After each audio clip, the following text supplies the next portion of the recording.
وی د ټولو نه غټه ګناه څه د دنیا کې؟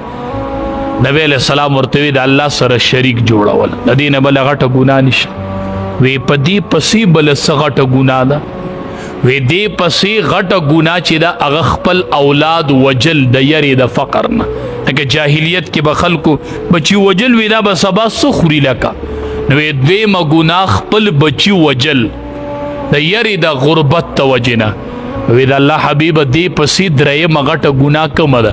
وی دې پسې درېیمه غټه ګناه چې ده هغه د ګاونډۍ ښځې سره زنا کول دي، چې سړی د ګاونډۍ سره زنا وکړي. دا ځکه ګاونډي په ده اعتماد کړی دی، ده ته یې کور پرېښودی دی.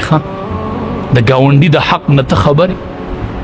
نو درېیمه غټه ګناه دا ده چې سړی د ګاونډۍ ښځې سره زنا وکړي. ګاونډي په ده اعتماد کړی دی چې دی به زما د کور حفاظت کوي. نن ګاونډي دا حال، نن ګاونډي د ګاونډي نه یریږي. وګورئ، ګاونډي د ګاونډي نه یریږي، د پردي سړي فکر ورسره نشته دی. نن د ګاونډي نه ګاونډي یریږي، د خپل عزت حفاظت په د ګاونډي نه کوي. وی دا دومره لویه ګناه ده، ځکه ګاونډي په تا اعتماد کړی دی، ګاونډي په تا باندې اعتماد کړی.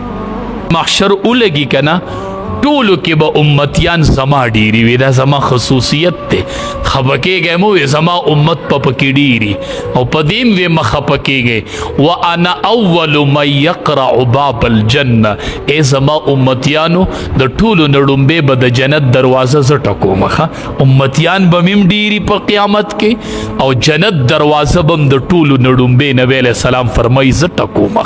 چې درود ډیر وایو چې د امام الانبیا سره نږدې، چې کوم ځای نبی کریم صلی الله علیه وسلم چې هلته ورسره مونږ یو، نو په درود شریف باندې ژبې لوندې ساتئ. قرآن کریم کې رب العالمین یو حکم بیان کړی چې ولا تقربوا الزنا انه کان فاحشا.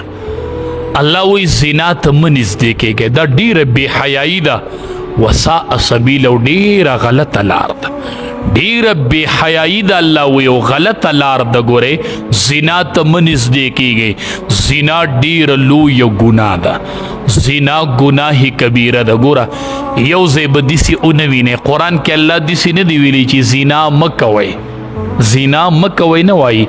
ولا تقربوا الزنا، زنا ته به نږدې کېږئ هم نه، د زنا اسبابو ته نږدې مه ورځئ. غیر محرم زنانه ته ګورئ مو، دا دواعي د زنا دي. تصویر د غیر محرم زنانه مه ګوره، دا دواعي د زنا دي. غیر محرم زنانه سره یوازې کېږه مو، دا دواعي د زنا دي. د دین الله وی ځان بچ کړئ، زنا خو لویه خبره ده.